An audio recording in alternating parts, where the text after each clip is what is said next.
Courier ऑफिससारख्या ठिकाणी चोरी करून रोकडसह मौल्यवान वस्तूंवर डल्ला मारणाऱ्या बापलेकांपैकी एका सराईत चोरटा पोलिसांच्या हाती लागला आहे.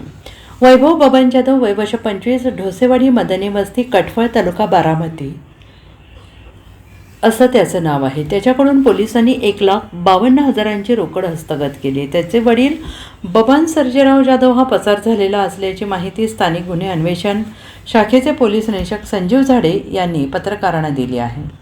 जत येथील डिलिव्हरी लिमिटेड पार्सल कंपनीच्या ऑफिसमध्ये 5 दिवसांपूर्वी चोरी झाली.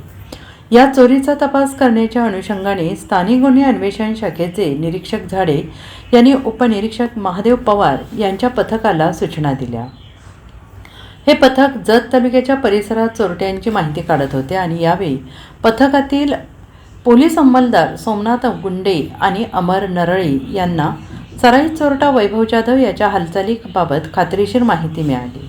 बबन जाधव हा मिरज पंढरपूर रोडवरील नागज फाटा परिसरात संशयितरित्या फिरत असताना खात्री होताच पोलिसांनी त्या ठिकाणी धाव घेतली. वैभव याला पळून जाण्याची कोणतीही संधी न देता पोलिसांनी त्याला ताब्यात घेतलं. त्याच्याकडे पाहणी केली असता त्यामध्ये 1,52,000 रुपयांची रोकड सापडली. संबंधित रकमेबाबत चौकशी केली असता चोरटा वैभव याने 5 दिवसांपूर्वी वडील आणि आपण जतमधील एका ऑफिसमध्ये चोरी केल्याची कबुली दिली आहे. त्याच्याकडे पुढील कारवाईसाठी जत पोलिसांनी त्याला ताब्यात घेतलं आहे. Bureau report, SBN Marathi, Jat.